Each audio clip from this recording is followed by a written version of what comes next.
Okay, this is the second part. I'm Jesse Ledesma, El Paso, Texas, 1:53 p.m., May 18th of 2011. The founding fathers built the system where the individual has the freedom to build a business, employ people, and through the system of taxes, fund the federal government. All right? There weren't any income taxes at the beginning. I know it's a new thing. Ironically, the federal government managed many years without a federal income tax. However, it's not a bad system as long as you're dealing with the basics. And the basics are the agreement between the 50 states that these things are needed for the 50 states to function. Okay?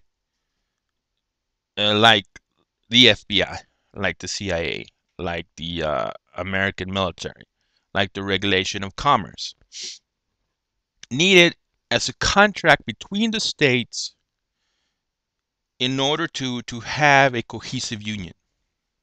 The federal government was not created to have oversight of the day-to-day challenges of the individual. That's not why the founding fathers created the republic known as the United States of America. We all know the history. We all know about King George and the American Revolution and the taxation without representation, the Boston Tea Party, and the birth of the United States of America under the banner of freedom and liberty. And that freedom and liberty is for the individual to choose to be a doctor, a teacher, a plumber, a security guard, a taxi driver, a janitor, a writer, an art, whatever it is. And there's nothing in the federal constitution, United States federal constitution, that says that success is guaranteed. It just says that you will be given an opportunity to participate in the system. If you're trying to build a nation and you want that nation to succeed, you want to have successful citizens.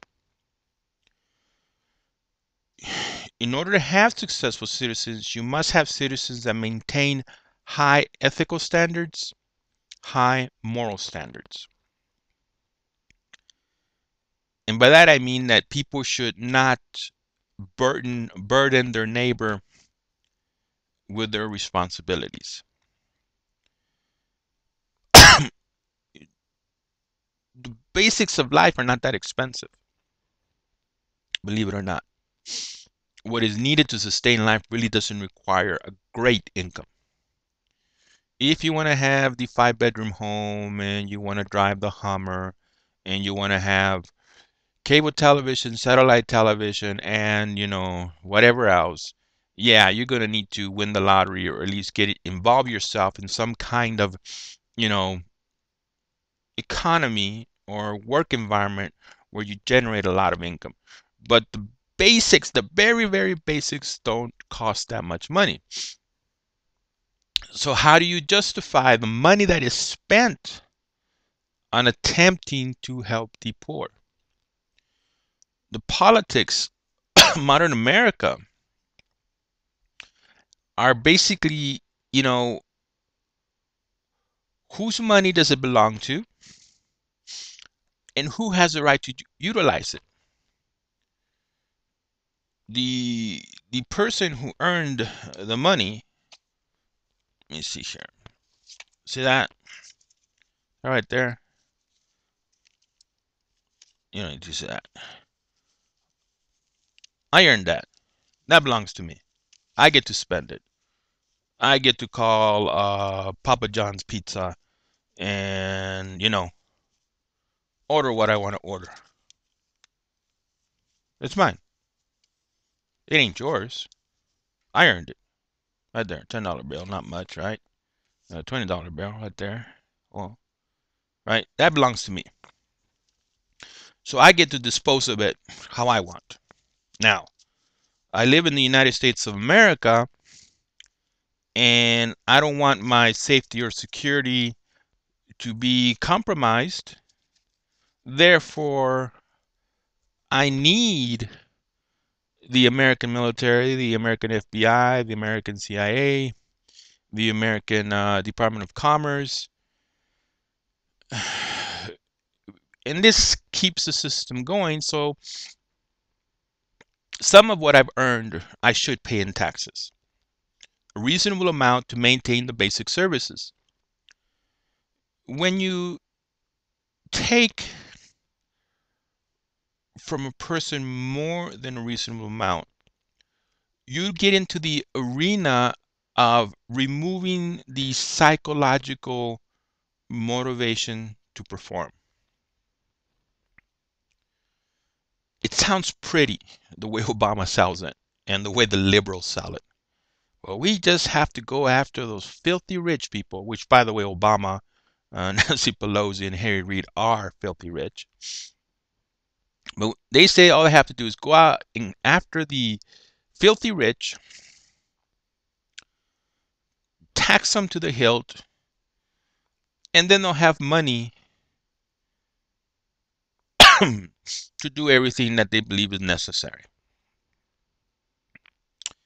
Why should a person who's not going to have any reward from his or her performance, work effort, continue to work? Makes no sense whatsoever. You're going to get in, you're going to run into the wall that you're taking away the motivation to work, the motivation to perform, and the motivation to be productive. Once you have taken all the money that you can take from the so-called filthy rich, what do you have left? You have a group of people who are living off the government and don't want to work. You have a group of people who used to work but no longer are motivated to work because they see that that they're not going to be rewarded for work.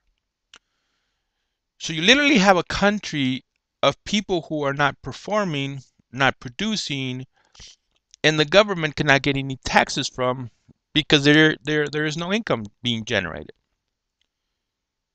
So you have societal chaos, societal collapse.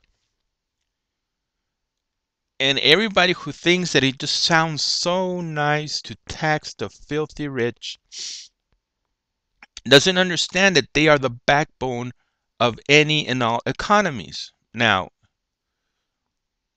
that doesn't mean they get to do what they want to do.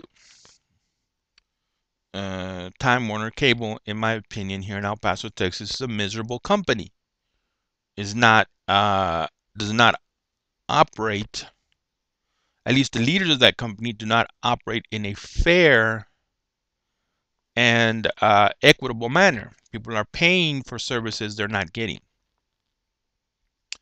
But the consumer, the customer, is the one who has to say, I don't like your services, and I'm going to go find somebody else. Government doesn't have to be over business. Now I'm going to return to my primary argument.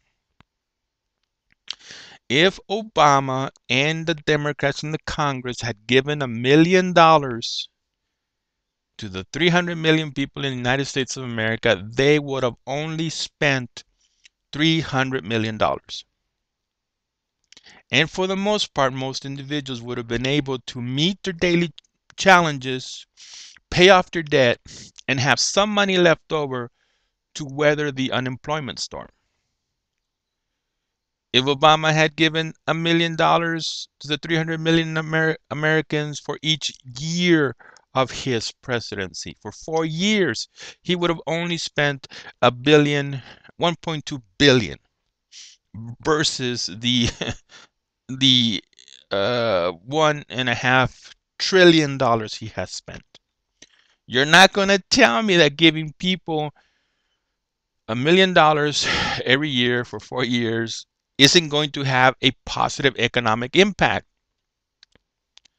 And you would have spent way more money, way less money than Obama spent attempting to quote unquote save the economy. And it would not have mattered that all these industries collapsed.